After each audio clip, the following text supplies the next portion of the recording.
What's going on, everybody? We are back off of break. UFC 302. We got a great month of June of fights, boxing and MMA. And today, the legend is back. How are you, everyone? Nice to be back. The legend, Hollywood. My father, he's the one who got me into boxing at a very young age.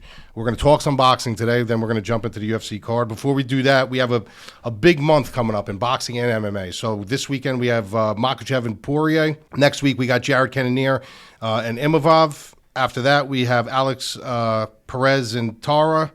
And then we have Whitaker and Chimaev, and then we have UFC 303 at the end of the month, Conor and Michael Chandler. So this is like just a packed month. This is like the month for fighting. You have everything kind of dwindling down. There's no football. Basketball's dwindling down. Hockey's dwindling down. So if you're ever going to join and you want to get some sample sizes of really good mixed martial arts content and boxing, now's the time to jump in. The MadLabMMA.com. It breaks down this month to about $9.99 a week, which is insane for all the content you're getting. You're getting full boxing breakdowns, full MMA breakdowns. You're getting DFS. You're getting wagers. You're getting private podcasts. You're getting live streams. You get the private Discord where we, without a doubt, 1,000% have the most in-depth, educated, well-rounded people in there than you will see in any other Discord. I mean, these guys literally have been with me since the very beginning, a lot of them. We're all in there for one common theme. I mean, there's guys in other companies that are in there for hockey and they're in there for basketball and football. We are all in there for combat sports. We all have a die-hard passion for combat sports. So you're not going to meet any more intelligent people than you will in our Discord. So definitely come check us out this month, the MadLabMMA.com. My dad's in from New Jersey. The flight sucked, right? Yep. Flight always sucks. But he's like small. He's like a foot shorter than me. So imagine how I feel on the plane. So we're going to talk a little boxing. So first we want to talk about last night. What did we watch last night? This morning we watched Holyfield and Foreman. The brutal punches that they were taking from each other with Foreman and Hagler. Insane. Now, here's the thing, though. We looked at Foreman back then. At 40 years old, we looked at him as old, right? When he fought Holyfield, like you looked at him as this jolly guy. He became a preacher. He came in at 40 years old, which is younger than I am now, and we looked at him as old. But he lost 10 years, actually. He lost becoming a preacher. He didn't fight for 10 years. What he would have done in those 10 years, God knows. But he was like a tree. He took everything and anything you threw at him but the kitchen sink. So now here's my question here. So at 40, when we looked at him as old, at 40 years old, how would we look at him and then fight 18 years older at 58? That's interesting. So you're trying to compare that to Tyson and Jake Paul. And the Jake Paul fight. At 50, 18, 2 decades later now. That's what I mean. Like the social media today will take this film footage of Tyson for 30 seconds, hitting speed mitts, heavy bags, wave bags and stuff like that. But take that into consideration. 40 years old Foreman, we looked at as old. Like, what is he doing fighting a young cruiserweight in Holyfield? 18 years later, how would people view that fight? Nobody would even watch it. Nobody would even watch it. You know, this thing about Jake Paul and Tyson, he's 58 years old. He's 30 years or so younger than... Yeah, older than Paul. Older than Paul. And Tyson... They're fighting with 14-ounce gloves. Tyson used to fight with 10-ounce, 8-ounce gloves all his life. So 14-ounce is going to slow down his punching power. So, whether this thing is legit or not, I know it's sanctioned, but it doesn't, I don't know. I think if he goes over 3 rounds, he loses the fight by far. I think he always has a tendency to get confused. Tyson, after the 3rd round, he loses his tempo, he loses his plan to fight. So picture, he's fighting with 14-ounce gloves. They're going 2-minute rounds, not 3-minute rounds. And it's an 8-round fight. So I remember Joe Rogan saying something a month ago that he had everything was scripted. I don't think so. I think it's really going to be a legit fight. But I think that if it goes over 3 rounds, Tyson gets hurt. He loses. They're saying, I think the sports announcers are saying they're saying about 6 rounds. So inside 6 rounds, they're saying? Yeah. That's what they think? Yeah, 5.5, something like that. Yep. I don't know. I could see like a mercy stoppage. I could see this thing going to the cards and it'd be a draw. Well, so nobody gets hurt. You got Jake Paul that doesn't lose reputation. You got Tyson doesn't lose reputation, and they're just like, we're calling this a majority draw. I think he's a plus 140. Yeah, he should be. I mean, 30 years. The fact of the matter is this: like, guys got to remember too. Logan Paul and Jake Paul are two different animals. Logan Paul's a joke. You know, this kid is a joke. He's a good athlete. He's the better athlete of the brothers. He's without a doubt the better. It's almost like me and my brother. My brother was a better athlete, genetic athlete than me, but I was a better athlete in sports because I had harder work ethic. I worked in sports where he did not. But if he would have put the same effort as I put in, Joey could have probably been a pro athlete. Well, honestly, yeah, he was good. He was very good. My brother was a great athlete, but so I had to really work hard in sports to get to where I was. Where my brother, anything he picked up was good. That's like Logan Paul. Logan Paul's that kid. Logan Paul's a good athlete. Anything he does, he'd be really good at. But Jake Paul puts in the fucking work. Like, Jake Paul puts in the work. This kid, you know, I wouldn't consider him. He's 9-1 in his boxing career. He lost one fight, yeah. He lost one fight. So I don't think he's a boxer. I don't think he's a legitimate boxer, but I think he has enough tools to go in there and beat a 58-year-old guy who's probably going to have about 2-3 minutes of gas in him, and then it's going to be over. That's exactly right. You know, what's happening. And you got to remember, too, guys, he's not That's the right, same Mike. guy he was. He's on a lot of medication, SSRIs and stuff like that for antidepressant to take his mind back to where it was. Guy was doping for the past decade with pot and shrooms. He's 58 years old. You don't bounce back like that. So my prediction is, like I said, we're going to break this down fuller, but now that I have him here talking about it, I want to see. So what do you think? What do you think the outcome's going to be of that fight? I think that Tyson's going to lose the fight. You think it's going to be stopped, or do you think it's going to be go to Like the I guards? said, within 3 rounds, I don't even think he could hurt Jake Paul with 14-ounce gloves. Think hard. about it. They Yeah. fight with 8, 10-ounce gloves. Years ago, back in the day, they fought with 6-ounce gloves, back in the 40s. So he's coming in with 14-ounce big balloon gloves, Joe Palooka. He's not going to be able to knock out Palooka. He's not going to be, like I used Joe to have that Palooka. little game when I was a kid. You know, you should hit the bag, and you should pop it back at you. And you had these big gloves on, but that's what Tyson's going to be wearing, 14-ounce balloon gloves. He's not going to be able to hurt this kid. He's 220 pounds. He's an athlete. He jumps over mountains and down to the ground with motorcycles. He's not going to hurt him. Yeah, no, I don't. He's 9-1. So I think that within 3 rounds, Tyson, they're saying that if he catches him, he will, but he's not going to hurt him with 14-ounce gloves. He loses. Tyson loses. All right, so now here's another thing. Now, you're a part of the boxing commission at this point. I bring this to the table, and I say to you, It's sanctioned to fight. no, yeah, but this is the Ryan Garcia topic. Now we're jumping to Ryan Garcia. So Jesus. you're a part of the commission, and I say to you, he came in 3.2 pounds overweight, so just say 3.5 pounds overweight. He's a power puncher, which if you come overweight and you don't have to cut that weight, that helps you a lot. The other guy was drained, and the power puncher, which is Ryan Garcia, got You're popped. talking about the drug test? Yeah, got popped for rostering. Do you consider that an edge, or do you consider that a non-edge? I don't know. I don't know how to answer that. Well, they got weight classes for a reason. Yeah, but, you make weight class, but then you could put on 10 pounds when you go into the fight. Yeah, I know, but what I'm saying is the other guy depleted himself fully.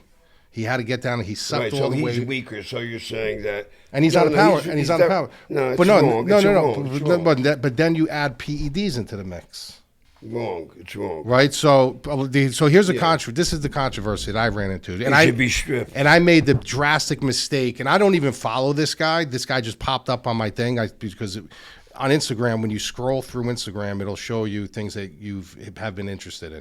So obviously there's things with sports, there's things with PEDs, there's things with bodybuilding, there's things with everything. So I came across this site where this guy, he's from Jersey, I think his name is Nick Trigilli, and he has this thing called Bodybuilding and BS or whatever. So he comes on to the thing and he says, guys, I've been involved in PEDs for 25 years. He's a former bodybuilder, but 25 years. And he's like, and Ostarine downregulates. Ostarine will bring your testosterone level down. There's nobody that would take Ostarine and benefit from it. Therefore, it made Ryan Garcia a worse fighter, which is the most ridiculous statement I've ever fucking heard in my life. Something that's on the ban list is going to make a fighter. So I chimed in. I told him to stick to bodybuilding. I said, I did. I said, you guys have no idea what you're talking about. It's on the ban list. There's weight classes for a reason. He came in 3.5 pounds overweight. He's a power puncher, which means his weight, he didn't have to deplete his power cutting weight when the other guy did. And you add PEDs into the mix. Like, how can you say that's not an edge? And all these bodybuilders started coming in. They started coming in. So, like, it's amazing how people don't understand the sport.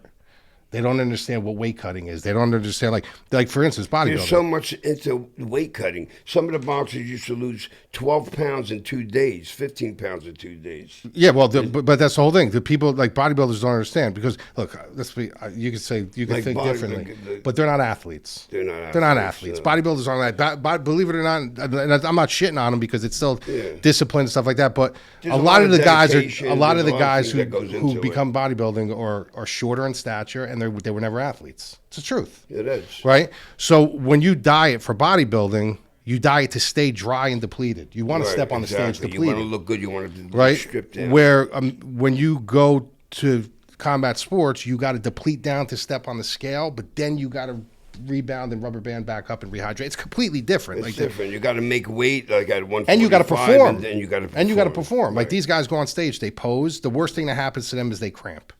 Where fighters go in there, they lose their legs. You know what I mean? They don't have the power. They gas out. Their energy systems go down. So it's a completely different thing. So these guys are looking at weight cutting the same way as sports when it's because they never did it before. They were never athletes. They never had to do a cardio. You know, let's be honest. They walk up the stairs, they're out of breath. You know, so don't listen to a lot of those outlets. So in other words, all the steroids and all the drugs they use or whatever they have to do to get on that stage and pose. It's not this. It's accepted in bodybuilding, is what I'm saying. Where here, it's not accepted. You got to run. You got to go into the steam room. You got to do this, do that. You could. Not only that, but the lactic acid buildup. Like guys that are really juiced up, they can't hold their fucking arms up for more than 10 minutes. They you know what I mean? So don't go onto these outlets when people talk about PEDs. You got to look at who's talking about the PEDs. If it's a bodybuilder talking about PEDs in sports, don't listen to them. If it's an athletic commission or something talking about PEDs in sports, you listen to them. Just like I'm not going to listen to a combat sports expert tell me how to dry out to go on stage.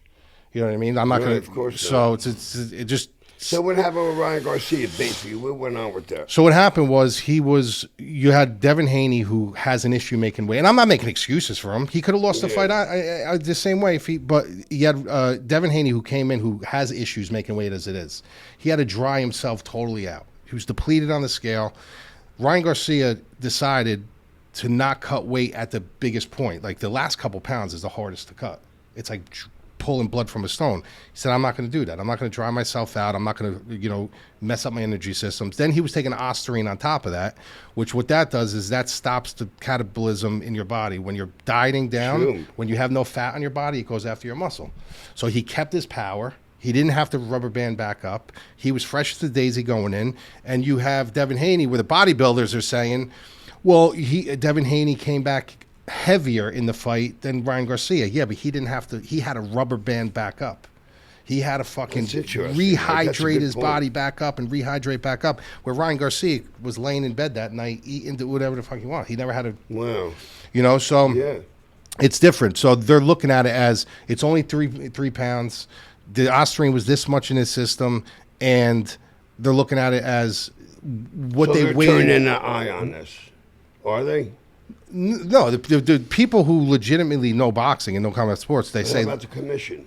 The commissions are going to do their job. Like it's going to probably be it should be a no contest. It shouldn't be a disqualification. It should be a no contest where he gets to keep his belt, but it's not a win for him. It's no contest. You know what I mean? And that's what should happen. That's probably going to happen. But you can't look at it that he came in at 2 pounds heavier than Ryan Garcia, so it's equal playing field. No, because he didn't have to recover. He had to recover from that.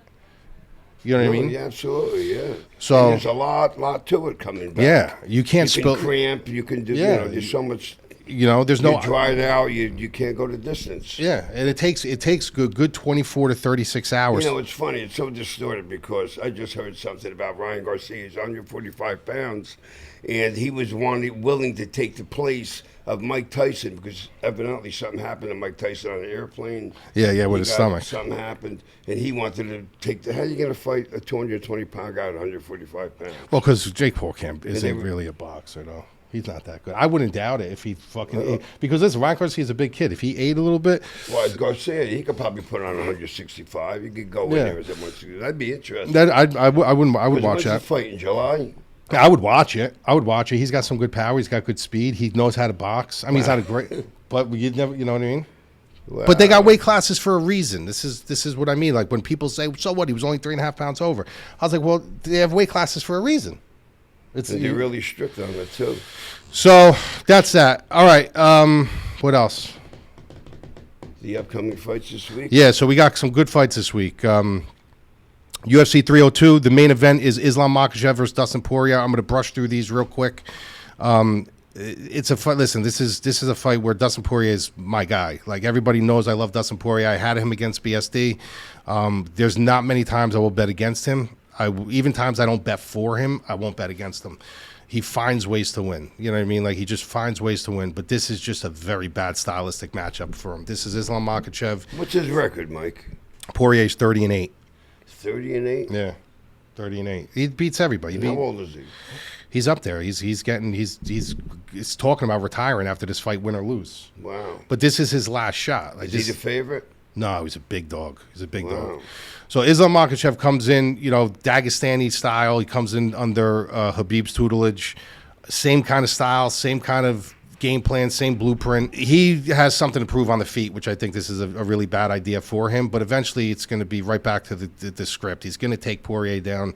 Poirier's going to do something stupid. He's going to try to, jump guillotine and he's not going to be able to get up. Like, there's certain guys you could jump guillotine with. There's certain guys that you can allow them and accept position on the ground, and you could find a way back up on your feet. You're not doing it with a guy like Makhachev, where he laces your legs. He finds ways to entrap your limbs. He's going to get taken down. He's going to do well when they're dry, getting up maybe a little bit, maybe wall walk in the cage, depending where it is. But eventually, his demise is going to come. Unless Islam decides to stand and trade with him, he's taking this fight to the ground. It's not going to go 5. He's going to end up submitting him. So I hope Dustin wins this fight. I don't see him winning the fight unless Islam decides to trade with him. But all rhymes and reasons, Islam, this is his fight to win. Next fight, Sean Strickland. Where's the fight, Mike? It's in Newark by you. Wow. Yeah. Wow. Sean Strickland versus Paulo Costa. Really good fight.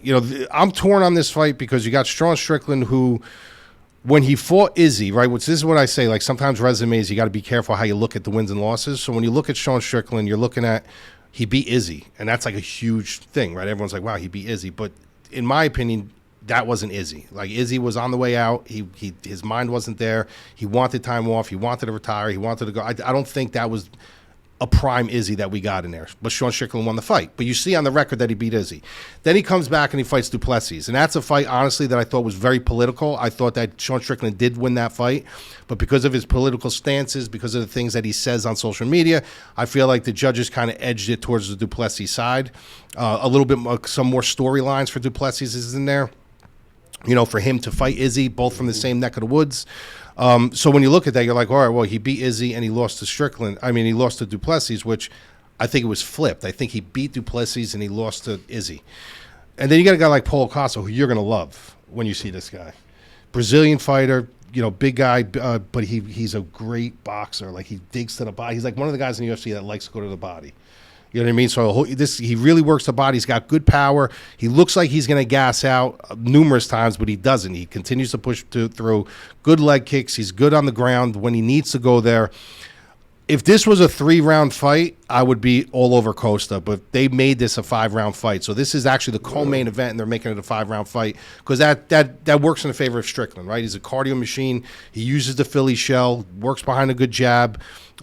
Pretty durable. I mean, his chin is questionable at times, but overall, defensively, he's sound. He's got good grappling when he uses it, and like I said, he's got cardio for days. He spars every day, this guy. But there's something about Costa. When you look at the way judging criteria is scored, you score damage first, right? Like, you can have a lot of volume. You can have a guy throwing 2 or 3 punches at a clip, jab, jab, jab, right cross, and you get a guy like Paulo Costa who loads up on everything and he hits you with that one shot. That kind of decelerates everything. It's supposed to on the judging criteria. That kind of decelerates everything of those 3 pepper shots that Strickland threw.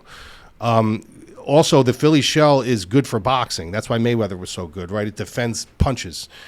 Costa brings a different level. He doesn't only throw to the head. He goes to the body. He throws leg kicks. He throws, high kicks. So the Philly shell will only work so well for him distance-wise. I think Costa's going to catch him with the bigger shots in the round. I think the rounds are going to be close. I think Sean Strickland's going to gain the volume edge.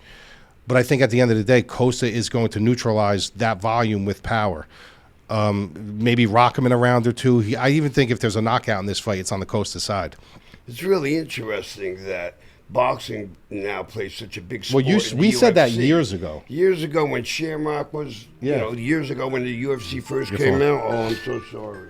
So we said that years ago, and nobody listened. Everyone was Yeah, like, and Brazilian everybody, jiu-jitsu, they were wrestling, shooting, they were grappling, but nobody was boxing. And I always felt that are you allowed to box, Mike? Yeah, you can box. Why ain't anybody using it? Then boom, somebody got knocked out and just evolved into 50-50 more or less. Well, if you look at all the champions now, Yeah. if you look at all the champions like now, McGregor's a good boxer, right? He's okay. yeah, but he's not a champion. But if you look at all the champions now, they're all striking heavy. They're all striking heavy. Because listen, this is what I was saying. They saying. never threw punches when they first They started. did, but it wasn't like today. But when you look at this, if we're in a fight, right, and I know you're a wrestler, and I'm your coach, I say, all right, well, this is what we got to do. We got to defend the takedown. I got to teach you how to defend the takedown, and to keep it on your feet because you're a boxer. When you defend the takedown, you keep that guy on the feet. Now it's all fights start on the feet. Every round, number one, starts on the feet. Every round starts on the feet. If I can elude a takedown, which it doesn't take years and years and years to practice takedown defense, I just need to stay on my feet and keep you on the feet. But what happens to a wrestler that can't get you down, and now he's trapped in a situation where he has to throw hands with you? Wow. Yeah. You can't just teach somebody boxing. Like that's what You I got mean. to have footwork. You got a rhythm. This, that. Boxing's the bounce. hardest thing to It's learn. The hardest thing. It's the hardest thing to learn. I mean, you can get away with, novice wrestling. You can get away with takedown defense. You could learn how to, Like from school, defend you wrestled submissions. as a little kid, but you never had boxing classes. But you take a boxer on the feet with another guy where your only outlet is to punch your way Yes. out. You're not going to win. Wow. So this is two great strikers. I mean, I wouldn't say great, but these are two good strikers. Both of these guys are also really good on the ground. It's going to be volume and pace versus Costa's power, and will he be able to fight the same rhythm for the fourth and fifth round? Is he going to be able to dig deep? And because Strickland's going to be there, he's going to be throwing the jab in his face, using the Philly shell, moving forward. Costa's going to have to neutralize that and capitalize with power. So I'm going Costa here. I'm going to go with the underdog here. I think the damage, if it's scored right, should get it done. It's probably going to be a really close fight. If there is a finish in this fight, it's going to be on the Costa side. I don't think Strickland has the power to finish Costa. If you look at all the fights Costa's been in, I mean, Yoel Romero, there are guys that just couldn't finish him. So I like Costa here in a really, really, really close one. Next fight, you got Kevin Holland, Michelle Oleanchuk. Good fight. Kevin Holland, as you all know, no takedown defense, no grappling. He's all striking. That's it. You take this guy down, he's done. I mean, that's the blueprint you need. If I'm somebody's coach, I don't even care if they're a wrestler. I'm telling them, dude, just get in on this guy's hips, take him down, and the fight's over. They're doing him a favor, though. They're giving him a guy that's also a striker. And Oleanchuk is good. He's powerful. He moves forward. He does have some wrestling if he wants to use it. But this fight's staying on the feet. And if you're telling me that somebody's going to stay on the feet for 15 minutes with Kevin Holland, I'm taking Kevin Holland. Look how many people have, beat Kevin Holland on the ground. Brunson, all these guys that beat him on the ground. But the 30 seconds, the 20 seconds, the 15 seconds that they're on the feet, he's chewing them apart. So I got Holland here. I think the fight stays on the feet. It may hit the ground once or twice. He'll find a way and to get back to his feet. He has been working his wrestling and his takedown defense a little bit, probably enough to get back up. And Oleanchuk is not a good wrestler. He will use it, but it's not like he's a great wrestler. So if you're telling me 15-minute fight, 14 minutes is going to be on the feet, I'm going Holland here. I'm going to go Holland by What was his last knockout. fight, Mike Holland? His last fight was against Michael Venom Page, which is a very tricky fighter, a very, very tricky fighter on the feet. Very unorthodox. He's like a, who would I compare him to in boxing? Like a Prince Nassim. Remember him? Oh my God! Remember he used to do all that. That's Michael Venom Page. Yeah, he's like a Prince Nassim. So if we could fight a guy like that, and Kevin Holland is a more of a kung fu stationary, boxer, uses long reach, but he went to the distance, which is, I think he got destroyed in that fight. But next one, Jailton Almeida versus Alexander Romanov. I'm taking this is a weird fight for me because when you look at Jailton Almeida, I'm not sold on him. Like, I'm not sold on him. He's had some good fights, but let's face it. Like, when he fought Derek Lewis, like, you have to finish Derek Lewis. If you take Derek Lewis down as many times as you took him down, and you're on top of him, you have to be able to finish a guy like that. Whether it's by strikes, submission's a little bit different because he's got thick neck, he's got thick limbs. Wrapping a guy like that up is tough, but you got to find a way to finish.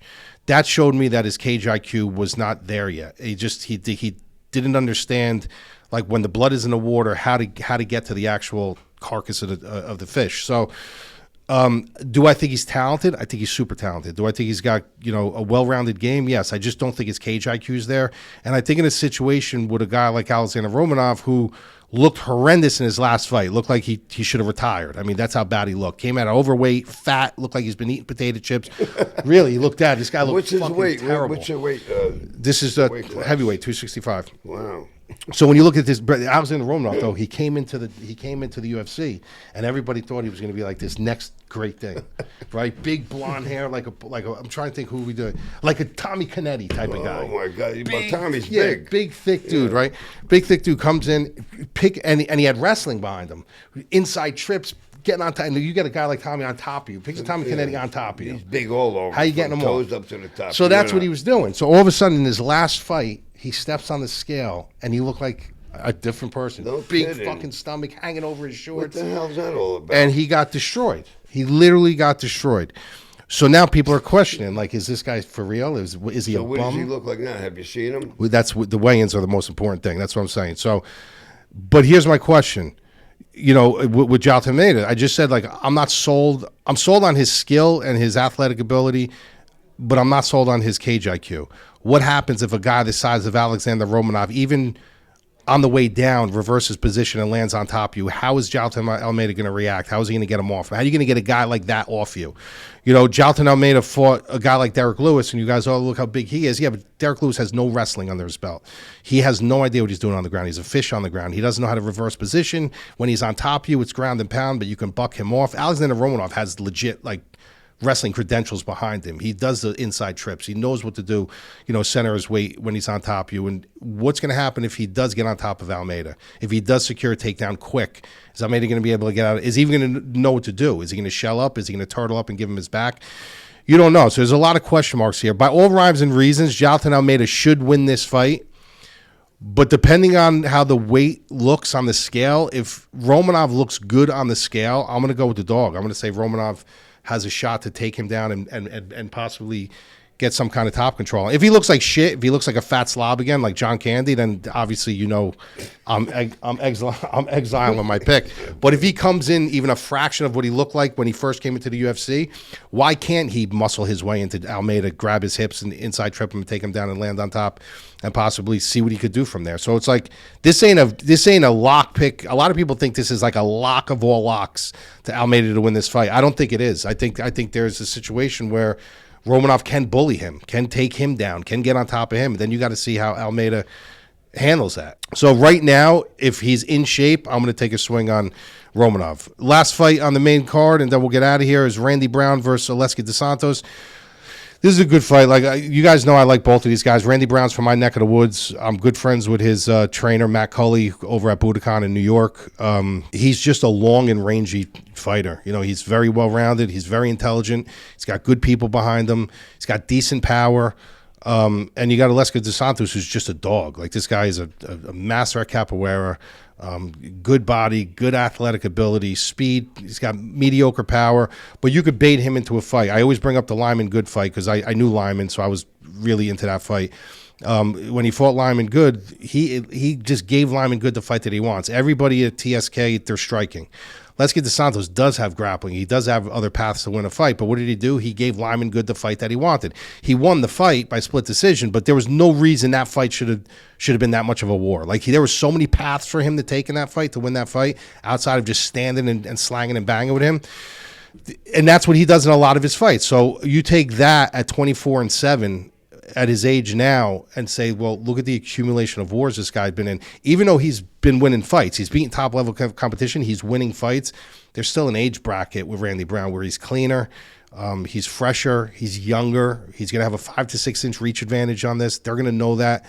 I just think this is a fight that Randy Brown, like, picks him off that range. I think Oleksi's going to get cut up. I think he'll have his spots where he finds his way inside with his capoeira movement and stuff like that. But if Randy Brown's smart, which sometimes he's not, he stays on the outside, utilizes his jab.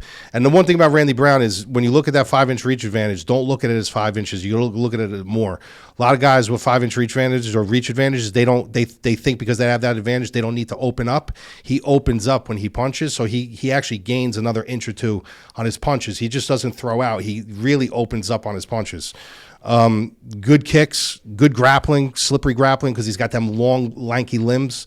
I just think this is a fight for him to win. It's in Newark. It's kind of his hometown. You know what I mean? On the main card, I think Randy Brown wins this fight, but I think Dos Santos is tough enough to hang in for 15 minutes. So I'm going to go Randy Brown by decision. That's and at the Barclays Center, right? No. It's in Newark, the Prudential Center. Oh, the Prudential Center. So that's it, guys. That's the main card. If you want all the content, majority of it's up already on the MadLabMMA.com. We also have one wager in already, which is a dog. A lot more to come. I still got to do the DFS, got to do the live stream, got to do the private podcast. So you're getting all that. Plus, you're getting 5 fights this month. So it breaks out to like $9.99 a month. I mean, it's insane, the value that you're getting. You're not going to get any right or wrong. Not all my content's going to be right. And you're not going to get the knowledge that you bring to You're the not table, going to get Mike. It's amazing. You're not going to get the detail that we give you. I mean, you're just not. You know, this is all we do. A lot of these guys will do football, they'll do basketball, they'll do baseball, they'll do hockey. We pigeonhole this. This is what we do. So you take my stuff and you make up your own decision. We're not trying to give you the answers. We give you the detail that we give you, and then you run off. So give us a try. $49.99 for the month. You're getting it's $9.99 a week, and this is the biggest fight month for boxing and MMA. Yes, probably all year. So I will talk to you after the fights. All right, Mike.